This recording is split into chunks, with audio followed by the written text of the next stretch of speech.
Congresso derruba veto presidencial ao refis da micro e pequena empresa. Supremo Tribunal Federal retoma amanhã o julgamento do habeas corpus do ex-presidente Lula e a opinião dos senadores sobre a reforma ministerial.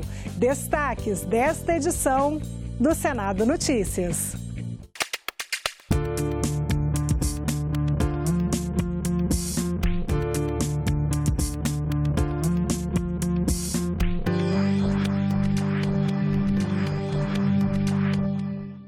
Olá, boa noite.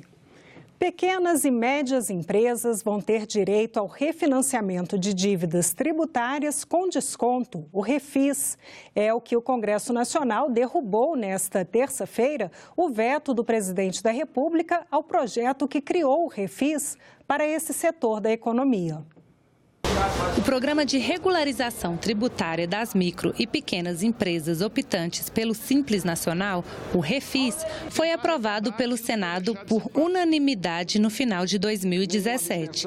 Em janeiro deste ano, o presidente Temer vetou o projeto integralmente.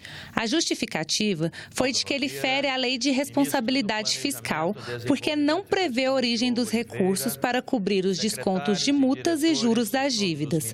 Mas o veto foi derrubado em sessão do Congresso Nacional. Assim como os grandes estão em apuros, os pequenos estão com maior apuro ainda, porque tem menos capital de giro, menos condição, não consegue fazer empréstimo.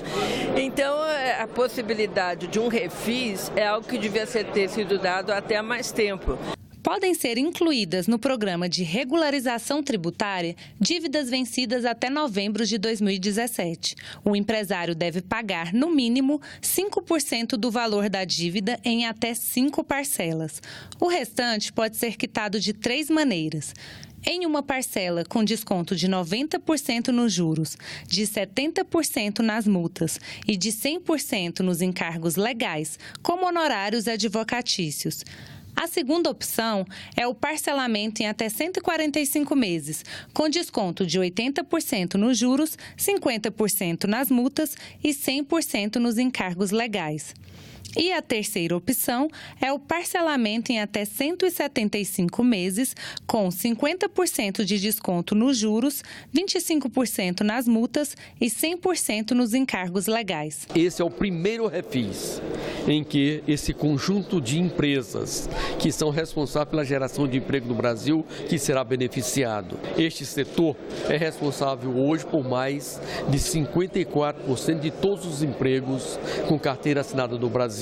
E é exatamente neste segmento, na retomada do crescimento econômico, em que nós estamos tendo geração de novos empregos. Senadores e deputados ainda derrubaram mais 2 vetos parciais. O primeiro ao projeto que regulamenta as atividades de agente de saúde e de combate a endemias. O outro ao projeto que cria o programa de renegociação de dívidas de agricultores no âmbito do Fundo de Assistência ao Trabalhador Rural, o FUNRural.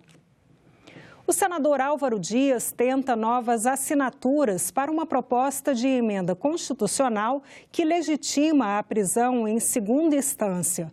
Após conceder uma espécie de salvo-conduto, o Supremo Tribunal Federal retoma amanhã o julgamento de habeas corpus do ex-presidente Lula.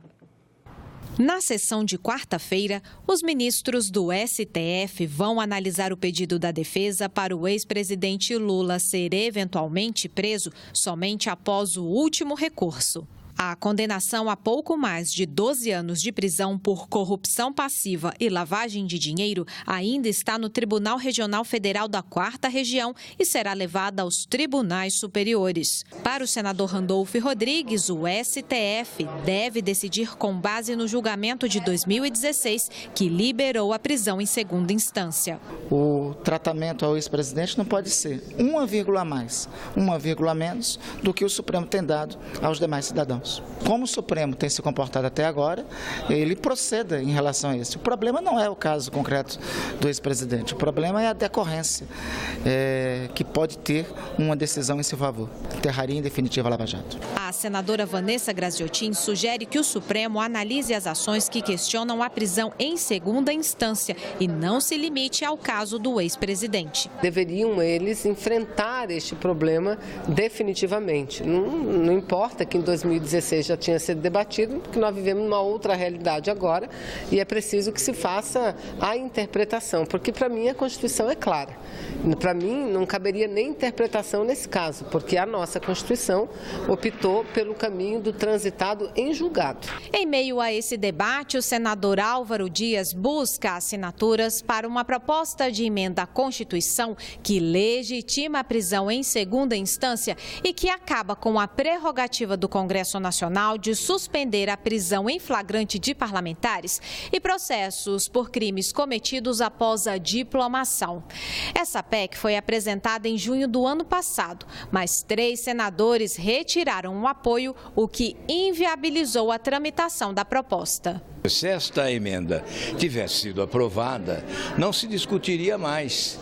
Estaria no texto constitucional e nós estaríamos evitando esse desgaste a que está submetido o Supremo Tribunal Federal. Mas o Congresso falha, o Congresso se omite e depois há uma acusação de que o Supremo intervém, invade competência. E quem oferece o espaço para essa invasão de competência é o Poder Legislativo. O calendário eleitoral está mudando a configuração da esplanada. É a reforma ministerial. Como os ministros que querem concorrer às eleições precisam deixar os cargos até o próximo dia 7, o governo Temer já iniciou a reforma ministerial. A dança das cadeiras começou nesta segunda-feira, com a posse dos novos ministros dos Transportes, da Saúde e do novo presidente da Caixa Econômica Federal. Nesta terça-feira, o ministro da Fazenda se filiou oficialmente ao MDB.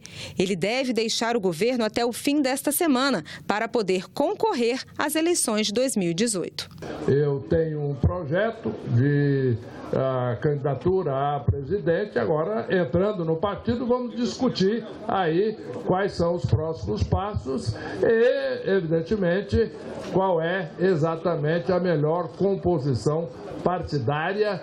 Para ocupar tanto a vaga de Henrique Meirelles quanto a do ministro do Planejamento, Diogo Oliveira, que irá para a presidência do BNDES, o presidente Michel Temer optou por manter os secretários executivos de cada pasta. Para o lugar de Henrique Meirelles, irá Eduardo Guardia e o futuro ministro do Planejamento será Esteves Colnago. Penso que é o caminho mais adequado, até pela circunstância de estarmos há 7 meses de uma eleição e que muitos dos nomes que ele gostaria que estivessem lá estão comprometidos com a eleição e, portanto, estão impossibilitados de ocuparem cargos no Poder Executivo. Outras mudanças devem vir até o fim desta semana. Para a oposição, a reforma ministerial ganhou outro sentido após a Operação Scala da Polícia Federal, que prendeu pessoas ligadas ao presidente Michel Temer. Depois dessa operação, que envolveu pessoas diretamente ligadas a ele, eu acredito que a chance de manter uma maioria folgada como estava e ao mesmo tempo de sonhar com a possibilidade de uma candidatura, elas se perderam muito. Daí porque a reforma ministerial terá que ser, acima de tudo, uma ação para preservar o mínimo de apoio, 170 parlamentares que garantam que uma proposta de denúncia não seja acatada na Câmara. Geralmente indica o seu sucessor. Você veja bem, o Meirelles. O Meirelles, nesse momento, seria uma temeridade sair e mudar totalmente o viés da política econômica, mudar totalmente o rumo, poderia se criar uma instabilidade econômica. Então, para não gerar turbulências, é que geralmente se coloca alguém da confiança do ministro que saiu, e isso provavelmente nas outras pastas também. Então, final de governo já, essas coisas tendem a ser assim. Sempre foi assim e a tendência é que continue sendo. O presidente do Senado acredita que a reforma ministerial tem que contribuir para a estabilidade política e econômica do país. Eu espero que o Brasil, né, continue avançando nessa questão econômica, que a gente tenha segurança jurídica, que a gente tenha estabilidade econômica, que a sociedade possa ter o direito numa democracia que nós tanto sofremos, que nós estamos lutamos por ela, possa ter o direito de ir e vir, que é o que todos nós desejamos. A Comissão de Assuntos Econômicos aprovou hoje o projeto que regulamenta a profissão de guarda-vidas. A jornada dos profissionais foi definida em 40 horas semanais. Eles receberão o adicional de insalubridade e o piso salarial será de R$ 2.364. A matéria segue para análise da Comissão de Desenvolvimento Regional e Turismo. Também foi aprovado o projeto de resolução para proibir a prorrogação ou reabertura do prazo para estados e municípios contratarem empréstimos. O projeto segue para o plenário. No segundo episódio da série sobre desburocratização, você vai ver quais os desafios enfrentados pelos empreendedores na hora de abrir e fechar um negócio. Veja também o que o Senado está fazendo para tentar resolver esses problemas. Quer abrir uma empresa? Você não vai precisar só de dinheiro. Vai precisar também ter tempo e muita paciência. Para ir atrás de consulta de viabilidade, registro na junta comercial, alvará do Corpo de Bombeiros, inscrição do município e do estado e, dependendo do ramo, de licença ambiental e da vigilância sanitária. E, finalmente, um cadastro na Previdência Social. Hoje nós já temos sistemas que permitem você dar uma entrada tanto no processo de registro, quanto de baixa, ou numa alteração em meio eletrônico e ganhar tempo. Mas alguns processos ainda são físicos. O Rubens e o Edilson são jovens e querem empreender. A amizade de 12 anos fez com que decidissem abrir um negócio juntos. Uma agência de seleção de estudantes de faculdades para determinados estágios. Mas acharam as informações confusas e, no meio do processo, precisaram da ajuda de um profissional. Teve que recorrer até um contador para falar o que estava faltando, porque no próprias informações dos sites e no checklist, eles não colocam, por exemplo, como é que você tira uma DANF, que é a taxa. Eles não explicam como é que é feito um código, você tem que colocar e tirar da Receita Federal. A exigência do governo é de que você também preencha outros programas, inclusive utilizando códigos que são do interesse do governo, para facilitar o trabalho de cadastro. Então, nós ficamos na dúvida de quem presta serviço para quem nesse país. Os amigos lutam para não desanimar. Se você encontra uma barreira quase que intransponível para abrir o teu negócio, ali você já fica mais receoso ainda. E na hora de fechar uma empresa? Aí é outro problema. O nada consta da Receita Federal, o nada consta da Secretaria de Finanças Estadual, o nada consta da Secretaria Municipal. Da classificação ser relativamente baixa na abertura de empresas tem a ver com o complexo, portanto, o processo ser bastante complexo e demorar bastante tempo. Se nós medimos São Paulo e o Rio, portanto, as duas cidades têm tempos diferentes. Em São Paulo demora mais tempo, portanto, demora um pouco mais de 100 dias para abrir uma empresa. O Instituto de Pesquisa Econômica Aplicada também tem estudos sobre o tema. Um dos mais recentes compara o ambiente de negócios do Brasil com o de outros países e revela o quanto ganharíamos com a redução da burocracia. Se o Brasil conseguisse simplificar seus processos, melhorar esse custo, reduzir o custo de fazer negócios no Brasil e chegar no nível do Chile, isso representaria um ganho de produtividade de 11%. Os projetos de lei que o plenário do Senado está analisando simplificam os processos de registro de patentes, a emissão de alvarás e licenciamentos para dar mais autonomia aos cartórios. Um deles permite ao empreendedor abrir, modificar e fechar a empresa pela internet. Então é claro que o uso da internet vai facilitar muito. O fato de nós termos colocado a possibilidade de abrir as empresas pela internet com menos burocracia, com menos ônus para os empresários. No Brasil, muitas vezes você leva 15, 40, 60 dias para abrir uma empresa, enquanto que em outros países, como Singapura, por exemplo, você abre uma empresa em horas. E fechar, então, então é um pesadelo. O empresário fica perdendo tempo com a burocracia.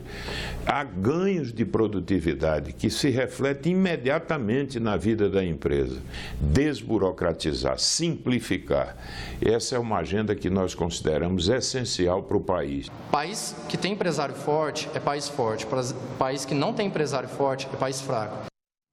Ele era um amante e defensor da mobilidade ativa, uma prática que não envolve os veículos motorizados. Raul Aragão era ciclista e morreu em Brasília ano passado, aos 23 anos. A comoção dos brasilienses se transformou em alerta, que reuniu especialistas na Comissão de Direitos Humanos do Senado. O programa Em Discussão, que vai ao ar daqui a pouco, traz esse debate, um momento de reflexão sobre planejamento urbano e as mortes no trânsito. Olá, o assunto daqui a pouco é trânsito e, infelizmente, as notícias não são nada boas. Nossas vias urbanas estão cada dia mais violentas. Uma pessoa embriagada, que é pega no bafômetro, que não matou ainda, passa um ano sem dirigir.